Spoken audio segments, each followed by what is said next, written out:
imagine a man who could bend a horseshoe with one hand and with the other paint an angel of such unearthly beauty that his teacher left his brush forever.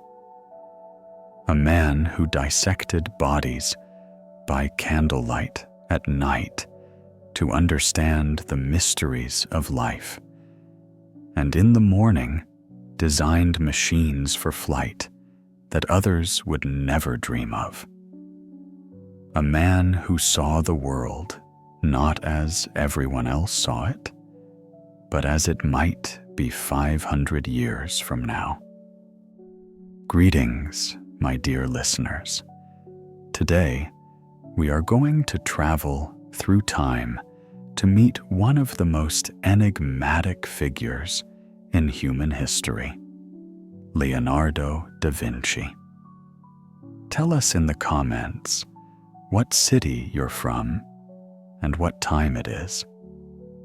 It's interesting to see where this story of a man who was ahead of his time took you. The year is 1452. In the small town of Vinci, among the hills of Tuscany, where olive groves rustle in the warm Italian wind, a boy is born. His father is Piero da Vinci, a respected notary, a man of laws and documents. His mother is Caterina, a simple peasant, perhaps from the East, a woman with dark eyes and secrets she will never reveal. Their son was born out of wedlock, which in those days meant a lifelong stigma. But sometimes fate laughs at convention. 3-year-old Leonardo is taken in by his father. There are no other children in the house, and the boy grows up in an adult world, surrounded by books, documents, conversations about business and laws. But his eyes do not see letters on parchment. They see the patterns of sunlight on the wall, the shadows of leaves playing in the window, the dewdrops that turn the cobwebs into jewels. Even then, as a child, he looks at the world differently from everyone else. Imagine this boy, pallid and slender, with golden curly hair that will be the object of admiration all his life. The Florentines will call him a magician. And there is some truth in that. There is something unearthly about him, some special grace, superhuman strength, hidden in a graceful body. His contemporaries would say that he could bend a horseshoe with one right hand, as if the metal in his fingers became soft wax. But his strength is not only in his muscles.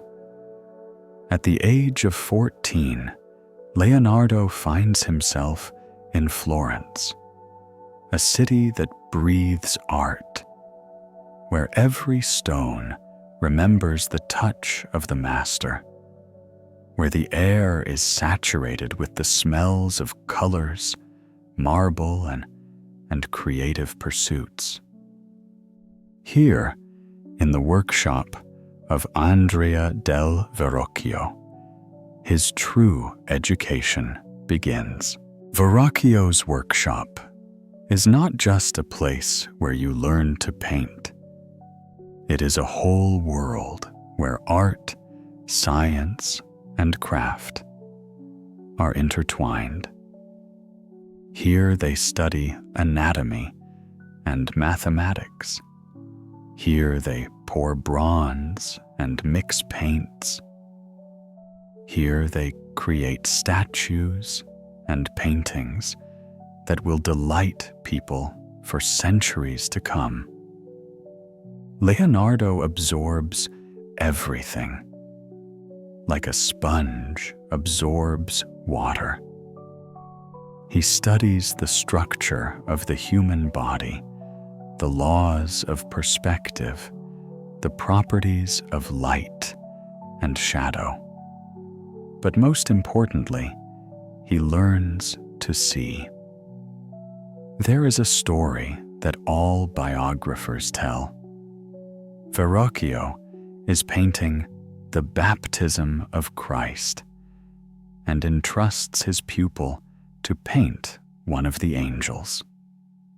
Leonardo takes a brush, and under his hand is born an image of such beauty, such a living force that it becomes clear.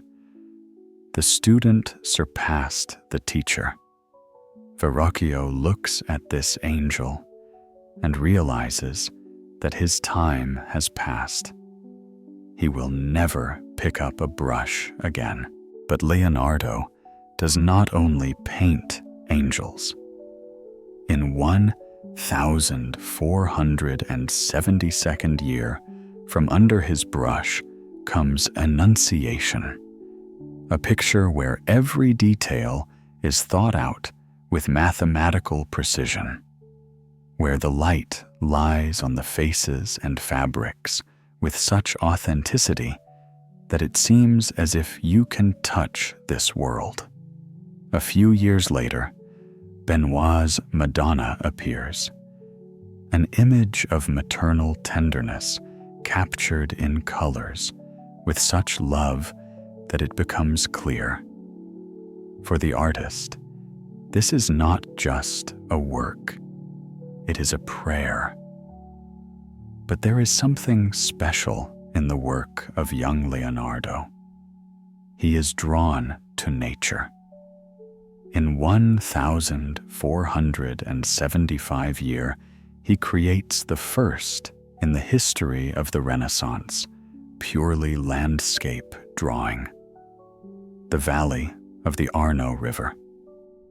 No people, no biblical subjects, just earth, water, sky.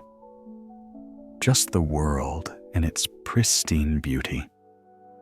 And this too is a revolution, a quiet one, but no less significant.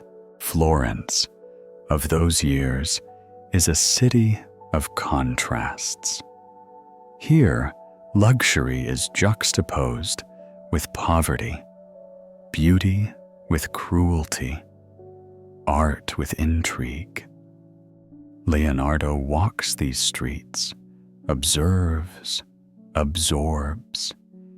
He sees how children play in the squares, how they trade in the markets, how they pray in the cathedrals. But he also sees other things, how the muscles of the face work when a person laughs or cries, how the light falls on the folds of clothes, how the water moves in the fountain. He becomes part of the artistic environment of Florence, but he remains a bit aloof. There is a kind of detachment about him, as if he is studying the world, not just living in it. Maybe it has to do with his origins. An illegitimate child always feels a bit of an outsider. Or maybe it's just a peculiarity of his nature, to see everything as if for the first time, with the wonder and scrutiny of a scientist. The year 1476 brings a trial. Leonardo is accused of sodomy, a terrible accusation in those days, that could ruin a life. He and 3 other apprentices in the workshop are arrested. Imagine this young man, accustomed to freedom, to the endless expanse of creativity, suddenly finding himself in a cramped cell, where the walls are crushing, where the air is saturated with fear and despair. The accusation turns out to be false. The complaint is anonymous. There are no witnesses. Everyone is released. But the trail remains. Leonardo would retain a lifelong fear of enclosed spaces, claustrophobia, which would haunt him at the most unexpected moments. And his first invention will be linked to this fear, a device for breaking metal bars out of prison windows. It's as if he wants to make sure he'll never be trapped again. But the trials only harden him. During these years, his character is formed. Charming, cheerful, friendly outwardly, but with deep, secret feelings inside. He loves beauty in all its manifestations, wears bright clothes, appreciates refined pleasures. Florentines get used to seeing him in the streets, a tall, handsome young man with golden curls who walks with his own special gait, as if dancing. There's something unusual about his attitude towards living things. Leonardo is a convinced vegetarian, which seems a strange oddity at the time. He says he does not want to eat anything that has blood in it, calling meat eaters walking graveyards. It is said that he goes to the market not for shopping, but to buy birds out of cages and release them into the wild. As he watches them soar into the sky, a special spark lights up in his eyes, a dream of flight that will haunt him for the rest of his life. He spends his nights writing in his notebooks, but he writes from right to left, mirrored, so that he can only read them with the help of a mirror. Some believe it's his way of hiding his secrets from the uninitiated. Others believe it's just convenient for left-handed people. But perhaps it's more than that. A way of thinking, a reflection of his special nature, which sees everything differently from the rest of us. His sleep is also unusual. Leonardo sleeps for 15 minutes every 4 hours. This regime allows him to stay awake for almost 22 hours a day, as if he wants to live not one, but several lives. And indeed, in his 70 years, he will manage to do as much as the most active people will not do in 200 years. In Verrocchio's workshop, he doesn't just study, he explores. He studies anatomy, dissecting corpses, which in those days bordered on heresy.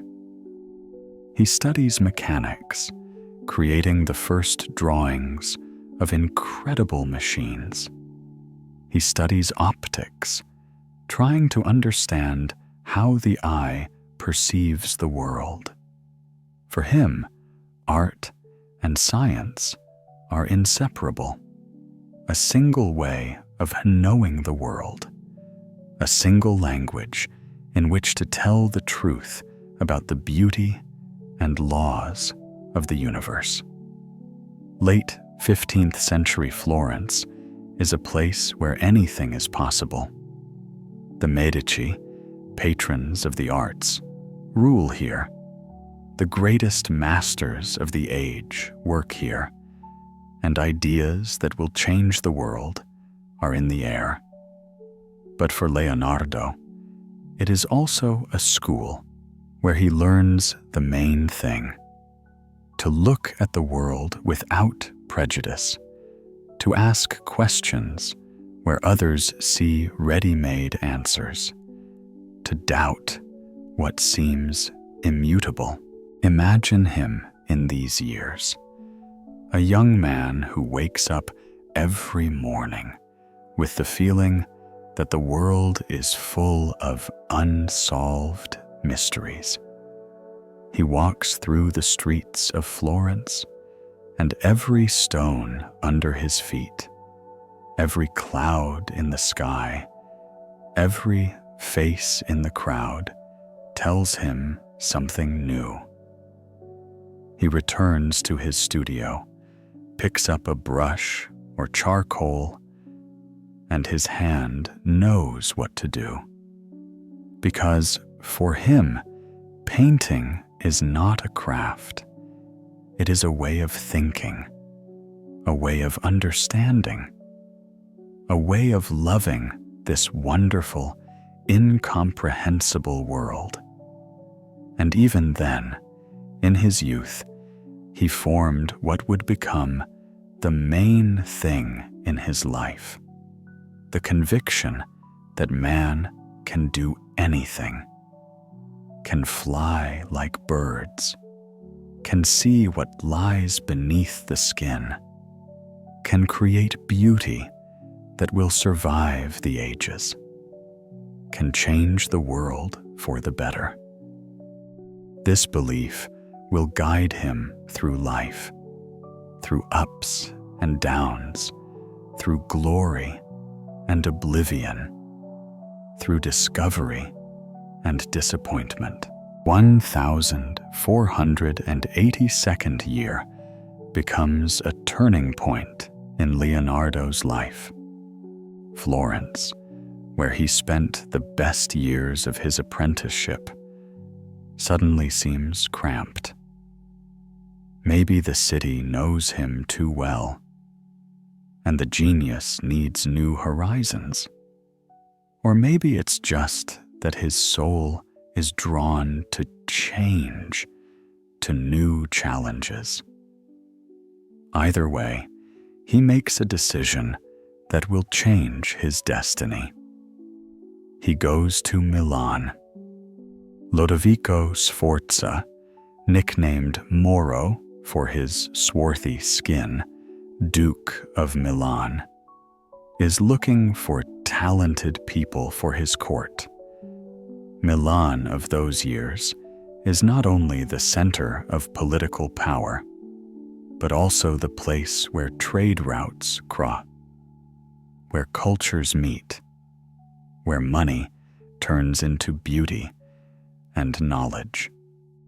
Leonardo writes a letter to the Duke, a remarkable document, because in it, the 30-year-old artist presents himself first and foremost as an engineer and inventor.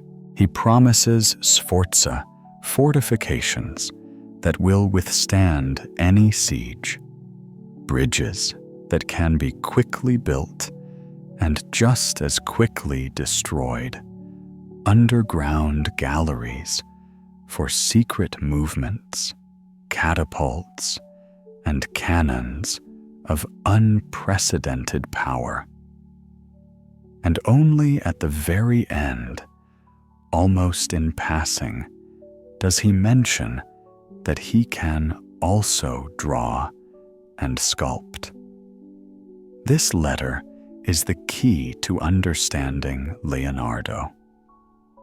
For him, there is no boundary between art and science, between beauty and utility. between dream and practical realization. Milan welcomes him as a welcome guest. Here his talent finds a new use. He becomes not just an artist at court, but a universal genius, an engineer, architect, organizer of festivals, inventor of mechanical wonders.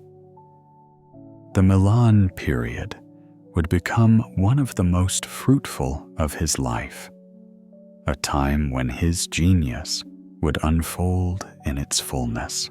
It was here, in Milan, that he began to seriously pursue what would become his lifelong passion, the study of flight.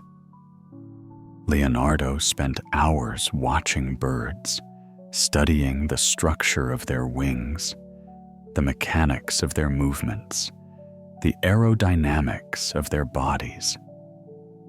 In his notes appear the first drawings of flying machines, ornithoptera with flapping wings, which should copy the movements of birds. Imagine him in his workshop, bent over his drawings by candlelight. Feathers, bird bones, wood, and cloth models are scattered around him. He is trying to solve the mystery that has plagued mankind since the beginning of time. How to rise into the sky, how to free himself from the earth's gravity, how to be free as a bird. His ornithopter is an engineering marvel for its time. A wooden frame covered with cloth, a system of levers and blocks that must transmit the movements of human arms and legs to the wings. He calculated angles, studied air resistance, even created instruments to measure roll, a prototype of the modern aerial horizon that would help a pilot navigate in fog. But his dreams of flight are not limited to imitating birds. In his notes appears a drawing of an air propeller, a prototype of a helicopter, a propeller made of starched linen, which should screw into the air, lifting the machine upwards. Of course, human power is not enough to propel such a machine, but the idea is ingenious. 400 years from now, people will take to the skies in this way. And another invention that would be centuries ahead of its time: the parachute, a pyramidal dome of wood and sailcloth 7 meters high. Leonardo writes that if a man has a tent of starched cloth, each side of which is 12 cubits wide and 12 high, he can throw himself from any great height without any harm to himself. And he is right. In the year 2008, the Swiss extreme sportsman will test a parachute sewn exactly according to Leonardo's drawings and land safely. But Milan is not only a time of invention. It is a time of meeting people who will change his life. In the year 1490, a 10-year-old boy is brought to him, Giacomo Capriotti, whom everyone will call Salai, which means little devil. And indeed, there is something devilish about this child, beauty bordering on androgyny, a sly smile, a tendency to steal and lie. Salai would become more than a pupil for Leonardo. He would become a muse, a model, perhaps a lover. His feminine features, his enigmatic smile, would inspire the master to create images that would go down in history.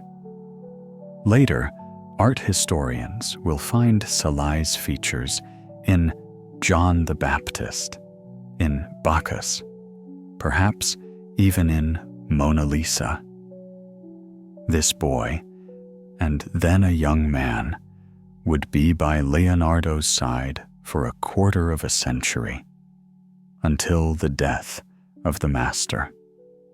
Their relationship is complex and contradictory. Salai steals, lies, spends his teacher's money on trifles, but Leonardo forgives him everything. Maybe he sees something in this young creature that is not available to others. Maybe for him, Salai is the living embodiment of the duality of nature that fascinates him so much. Angel and demon, beauty and vice, innocence and temptation, all in one person. In Milan, Leonardo has the opportunity to create a work that will make him famous for centuries. Duke Lodovico Sforza commissions him to paint the refectory of the monastery of Santa Maria delle Grazie. The theme is the Last Supper, the last meal of Christ with his disciples. It would seem that the plot, written hundreds of times, but Leonardo approaches it in his own way. He spends months studying faces. He walks the streets of Milan, the taverns and markets, looking for types for the apostles. Each one must have a different character, a different reaction to Christ's words. One of you will betray me.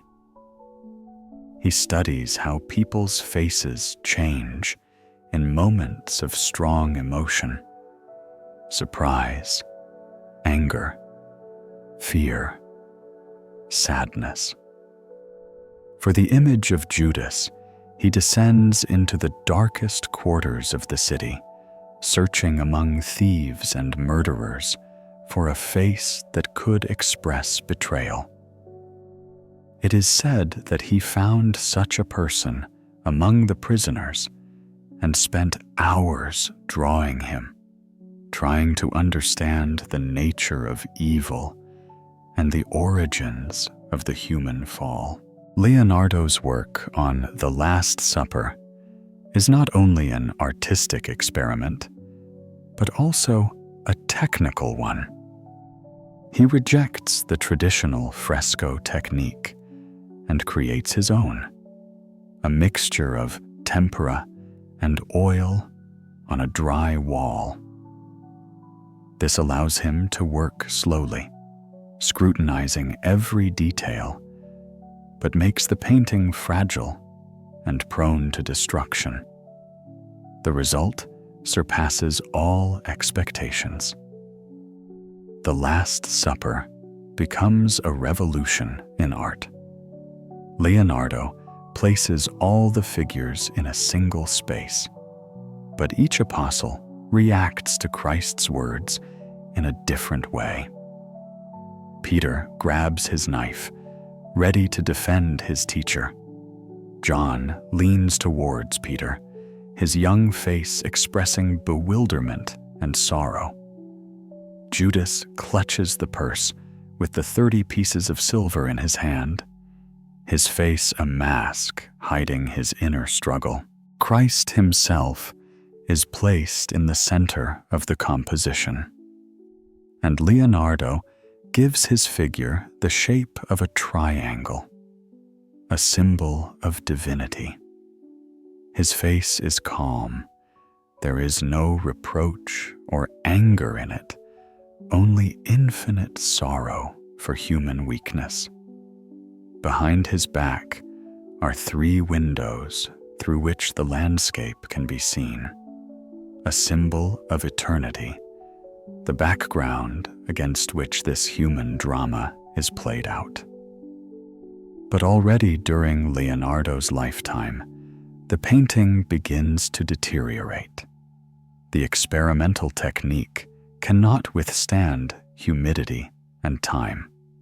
The colors crumble, the contours blur. And this becomes a metaphor for the master's entire oeuvre. Brilliant ideas ahead of their time, but embodied in a material that cannot preserve them. The Milan period is the time when another important feature of Leonardo's personality is formed: his attitude towards his pupils. They cluster around him like planets around the sun. They are called Leonardeschi, and each of them tries to adopt something from the genius of the teacher. But Leonardo is a special teacher. He does not impose his vision, but teaches to look, to think, to doubt. His workshop is more like a laboratory or an academy, where they study not only art, but also anatomy, mechanics, optics, mathematics. For him, there is no division between science and art. They are all different ways of cognizing a single world. During these years, he experiments a lot with military vehicles. He creates drawings of a tank, an armored carriage with cannons, which is driven by the people inside. He develops multi-barreled guns, rapid-fire crossbows, and underwater mines. Some of his inventions seem fantastic even today, but there is something in these military projects that goes against Leonardo's own nature. The man who frees birds from cages, who refuses to eat meat because he does not want to cause suffering to living beings, creates killing machines. Perhaps for him, it is just an intellectual challenge, a mind game. Or maybe he realizes the inevitability of wars and wants to make them faster and less bloody.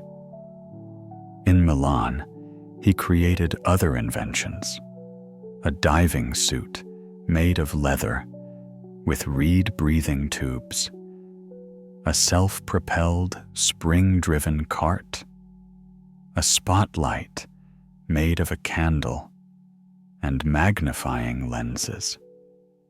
Many of these devices would remain only on paper, but the ideas behind them would be realized centuries later. Around the year 1495, he creates something quite amazing: a mechanical knight. A humanoid automaton programmed to mimic human movement. It's anatomically correct. It can move its arms and legs and turn its head. It is unknown if this robot was ever built, but the very idea of creating an artificial human is centuries ahead of its time. The years in Milan are peaceful and fruitful. Leonardo is at the height of his powers. He is surrounded by students and patrons. His talent is recognized and rewarded. But in the late 90s of the 15th century, the political situation in Italy begins to change. The French are invading Lombardy. Sforza's power is shaken.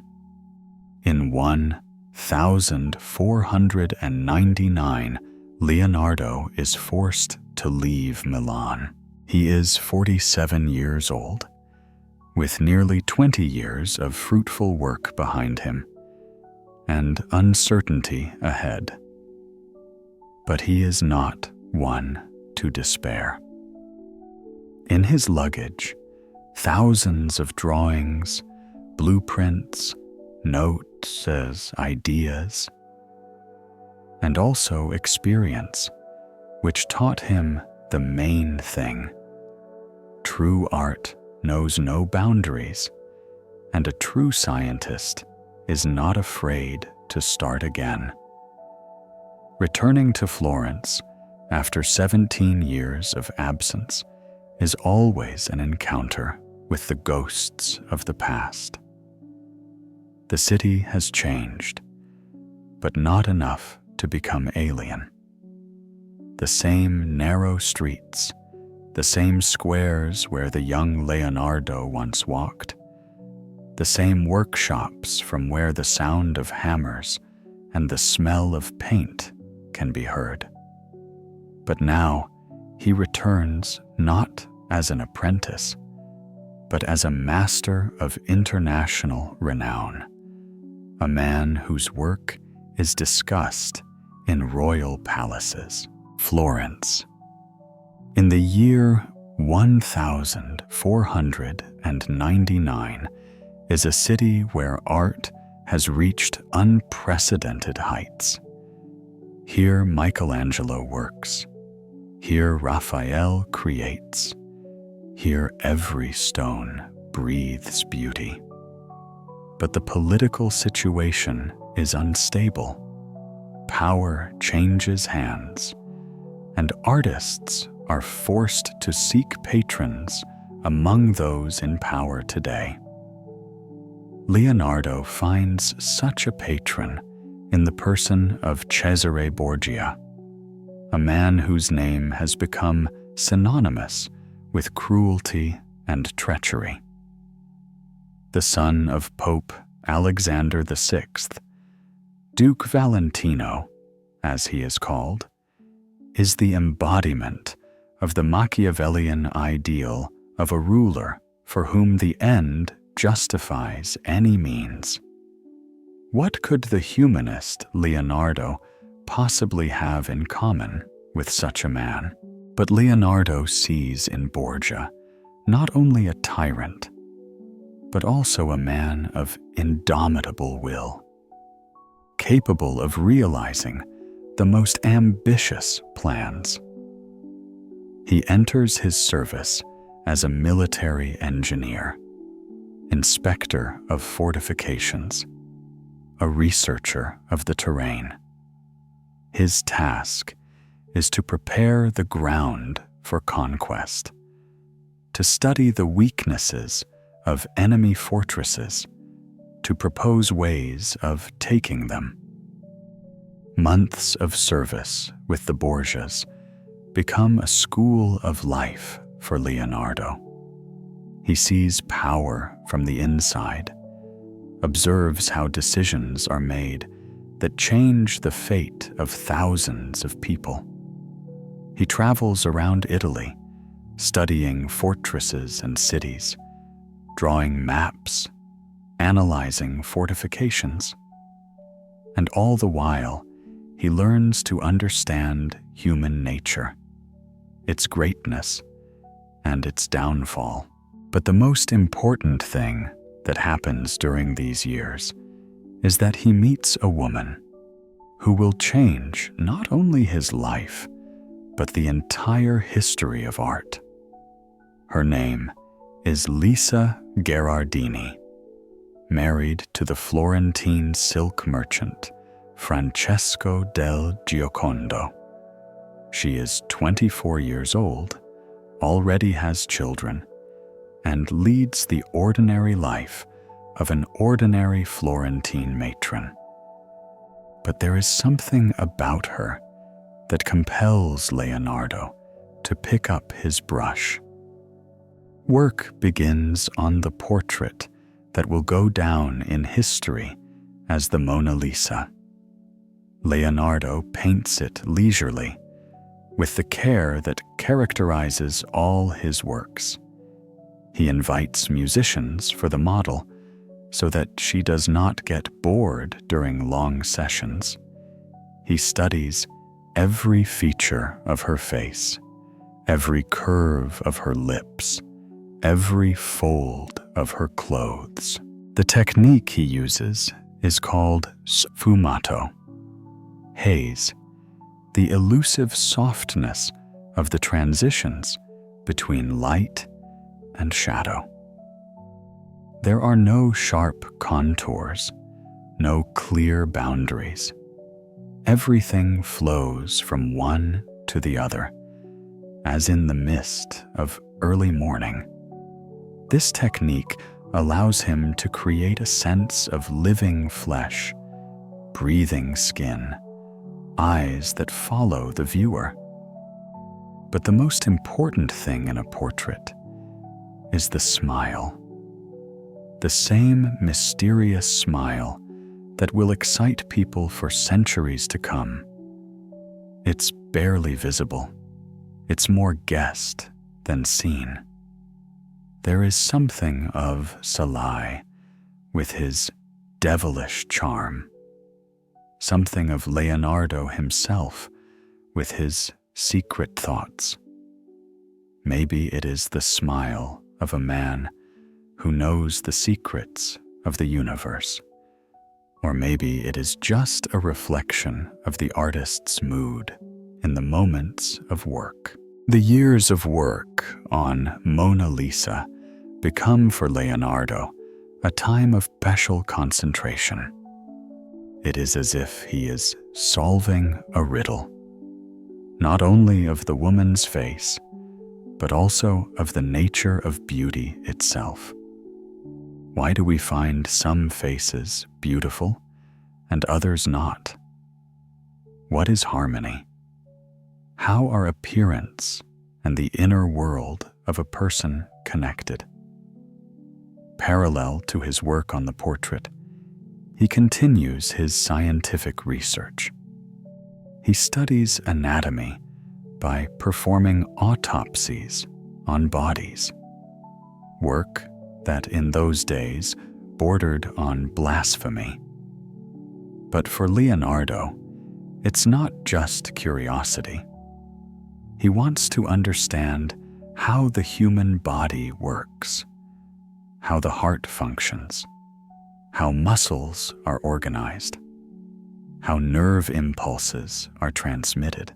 His anatomical drawings are not mere illustrations of medical treatises. They are works of art that combine scientific precision with aesthetic perfection.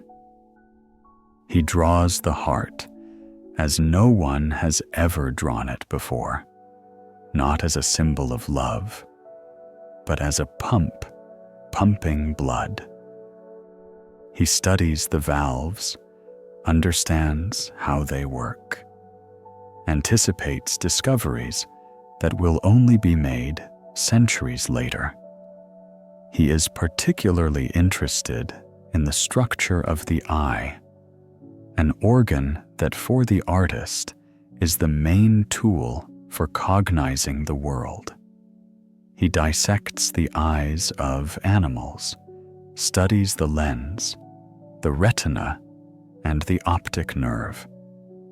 He realizes that the eye projects an inverted image onto the retina, and this discovery makes him think about the nature of vision and how the brain interprets the signals coming from the eyes.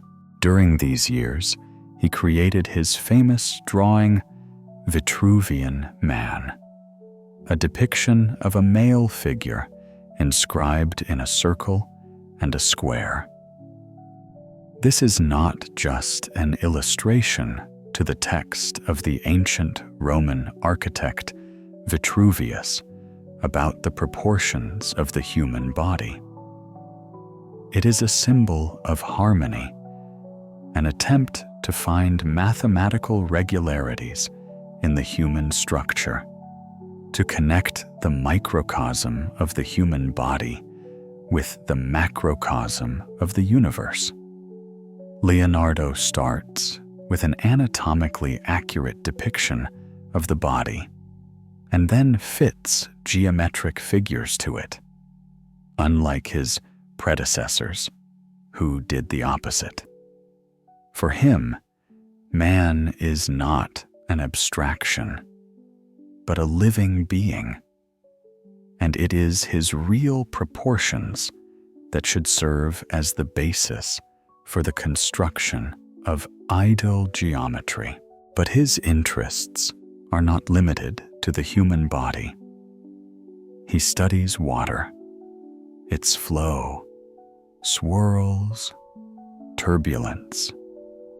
He sits for hours by rivers and canals, observing how the flow moves, how whirlpools form, how water flows around obstacles. His drawings of water streams are poetry captured in lines, movement becoming form. He realizes that water obeys the same laws as air, and this knowledge helps him to work on flying machines. He studies drag, turbulence, and the principles that centuries later would be called the laws of aerodynamics. In the year 1504, his father, Piero da Vinci, dies. The death of a father is always a turning point in a man's life, a time when he has to rethink his place in the world. Leonardo is left an orphan at the age of 52, but this orphanhood is special. He has long since created his own family of students and friends. However, after his father's death, his half-brothers fight over the inheritance.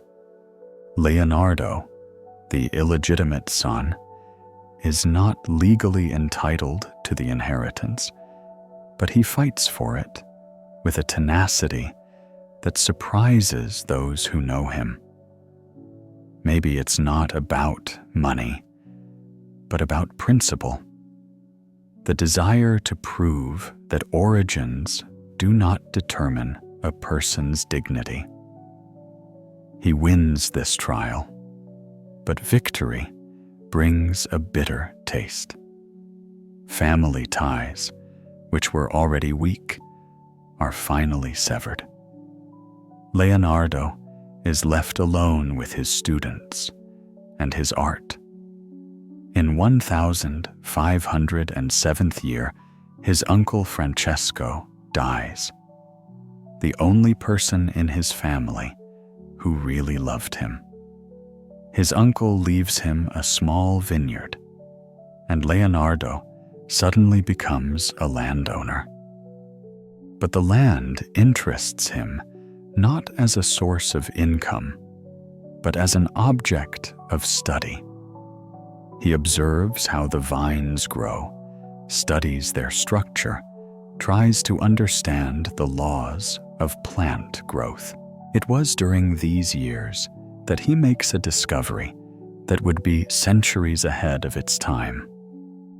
He realizes that the growth rings of trees can be used to determine their age.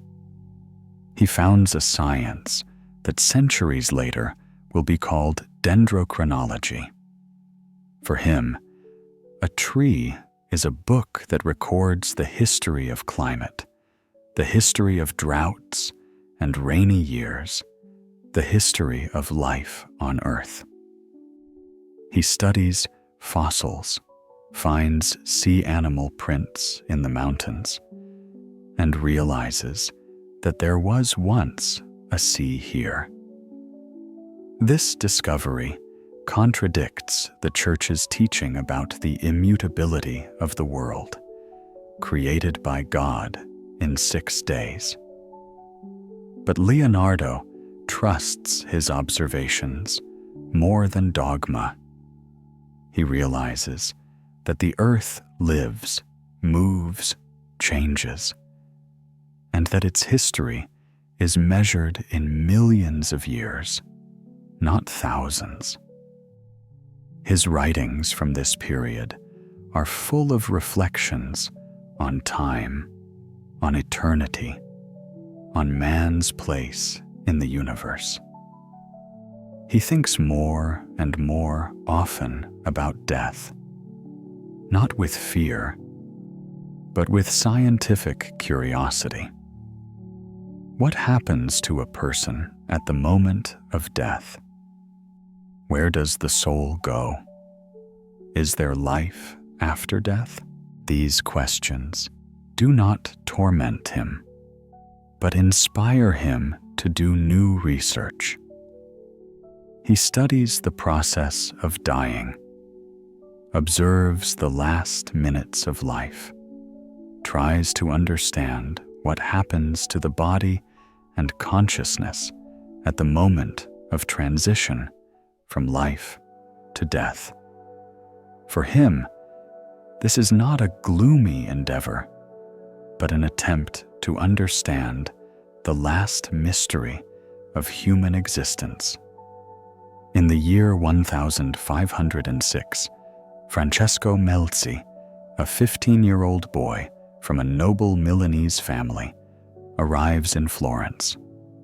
He is handsome, well-mannered, and educated, the complete opposite of Salai.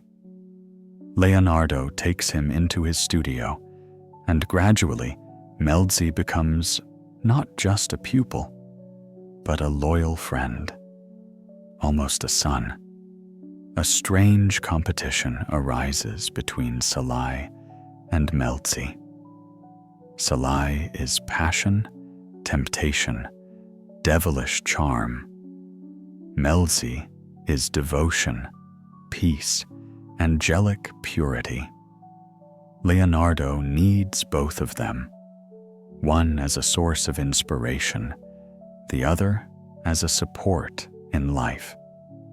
They will be with him to the end, these two young men, so different, but equally important to his heart.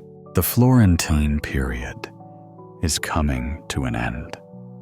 The political situation in the city is unstable. Orders are becoming fewer and fewer. Leonardo realizes that it is time to look for a new place, new patrons. He is almost 55 years old, but he does not feel old. There is still a lot of work ahead, a lot of discoveries, a lot of mysteries to be solved.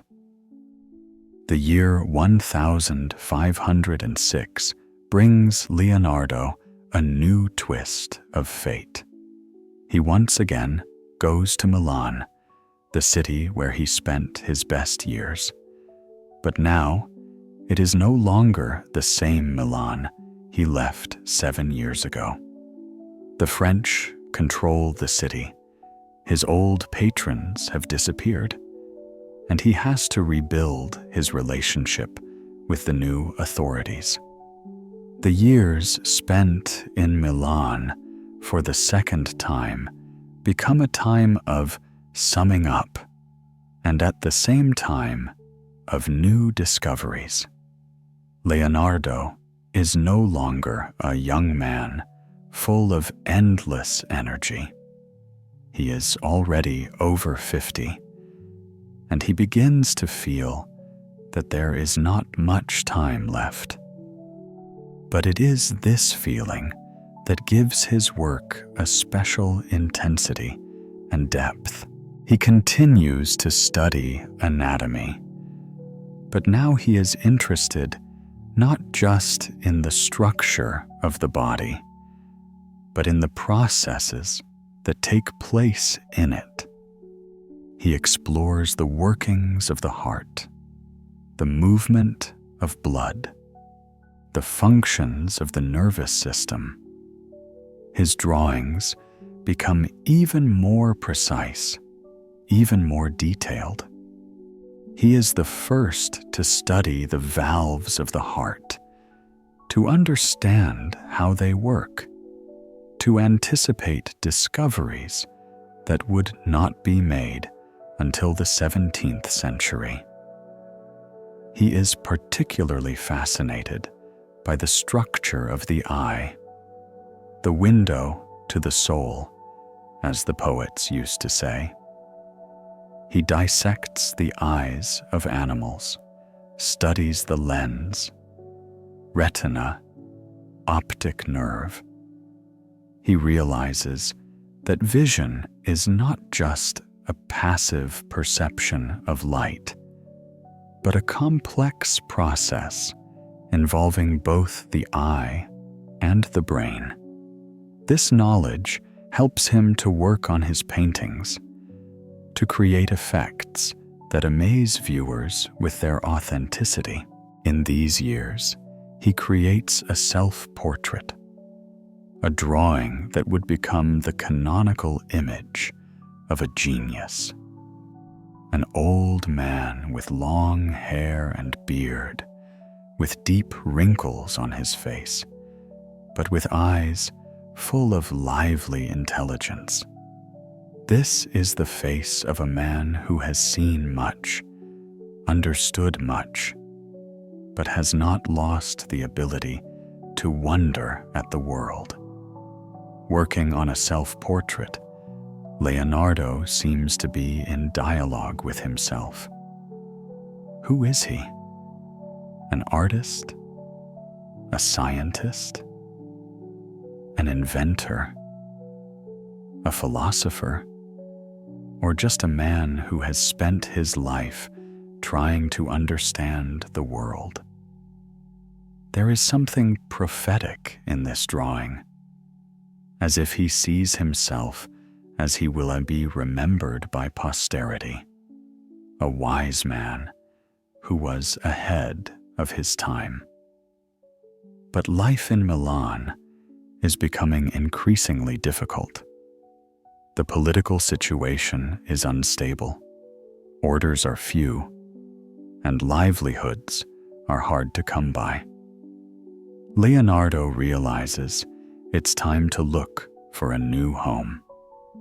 And then fate gives him a hand in the person of Giuliano de' Medici, brother of Pope Leo X. The year 1513, moving to Rome, the eternal city where all the roads of the world meet. Rome of that time is the center of the Christian world, the place where popes rule, where the greatest works of art are created. Michelangelo works here, painting the Sistine Chapel. Raphael works here, decorating the Vatican chambers. But Rome does not welcome Leonardo as warmly as he had hoped. He is no longer a young artist, ready to work day and night for a modest fee. He is a world-renowned master, but his manner of work, his slowness, his constant experimentation is not to everyone's liking. Customers want quick results, and Leonardo works the way he is used to, slowly, carefully, constantly redoing something. The Roman years become a time of philosophical reflection. Leonardo thinks more and more often about the meaning of life, about what will remain after a man, about eternity. he studies the stars, trying to understand the laws of motion of celestial bodies. His records of this period are full of reflections on the infinity of the universe, on the place of man in the cosmos. He creates his famous prophecies, riddles that describe future inventions. People will talk to each other from the remotest countries and answer each other. This is about the telephone. Images of all the people of the universe will be visible is about television. People will walk without moving is about ships and crews. He is not predicting the future in a mystical sense, but merely extrapolating the present, seeing in today's inventions the germs of tomorrow's marvels. In the year 1517, Leonardo's right arm becomes paralyzed. This is a disaster for the artist, but not for the scientist. He continues to work with his left hand, continues to think, observe, record. The disease did not break his spirit, but only made him concentrate on the most important things. And then an event occurs that will change the last years of his life. The French king Francis I, young, educated, in love with art, invites Leonardo to France, not as a servant, but as a guest of honor, as a living legend, as a man who can be asked questions about the mysteries of the universe. The year 1516 is the last voyage. Leonardo, now 64 years old, sets off across the Alps to an unknown country. With him are his faithful companions, Salai and Melzi, his manuscripts, his paintings, including the Mona Lisa, which he never gave to the customer. The chateau of Clos-Lucé in the Loire Valley becomes his final resting place. It is not a palace, but not a hut either. A cozy place where you can work, think, and receive guests. King Francis often visits the old master, talks to him about science and art, and listens to his stories about his life. For Francis, Leonardo is a living encyclopedia, a man who knows the answers to all questions. For Leonardo, the king is a grateful student who understands the value of knowledge. A strange friendship develops between them, despite the difference in age and position. At the Château de Clos-Lucé, Leonardo continues to work on his notes. Melzi helps him systematize the thousands of sheets of mirror writing. It is an enormous task to organize the legacy of a lifetime, to make it available to future generations. He is working on his treatise on painting, trying to pass on to young artists what he has learnt over the years. But this is not just a painting textbook. It is a philosophy of creativity, a reflection on what beauty is, how art and science are connected, and how an artist can know the truth.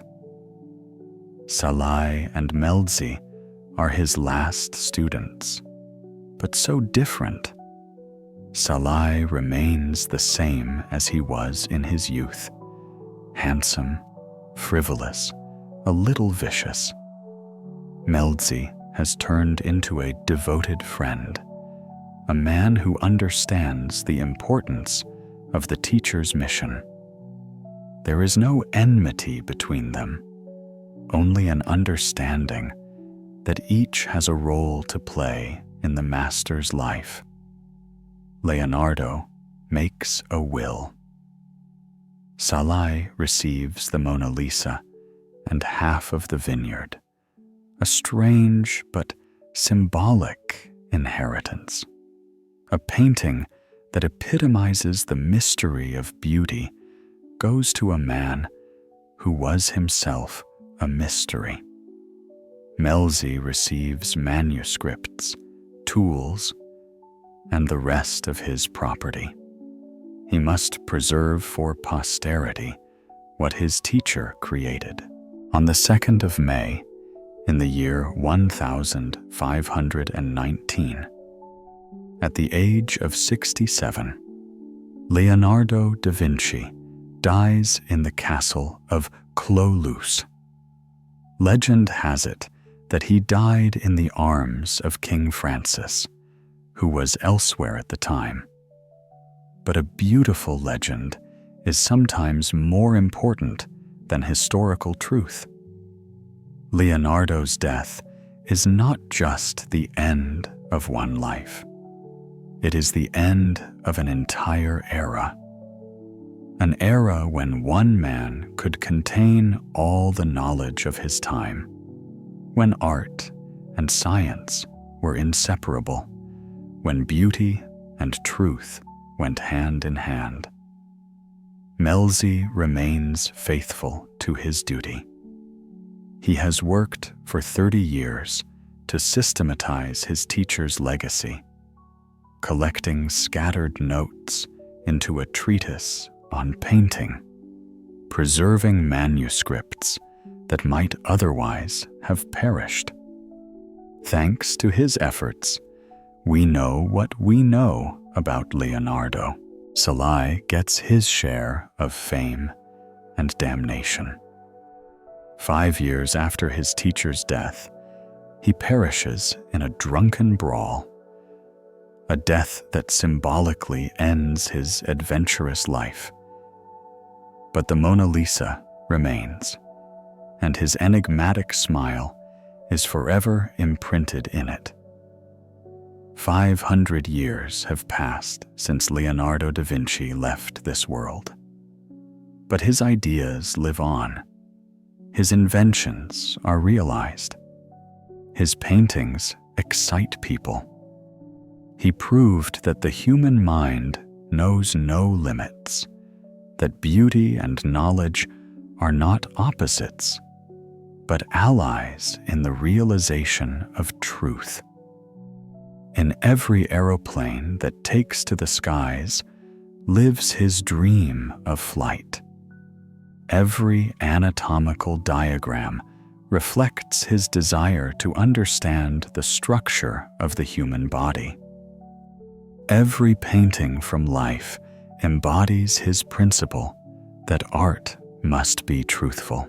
Leonardo da Vinci remains for us a symbol of man's limitless possibilities, a man who is not afraid to ask questions, who does not take anything for granted, who spends his life learning and wondering. In our world, where knowledge is fragmented into many specialities, he reminds us that everything in the world is connected, that art and science, beauty and truth are different faces of the same reality.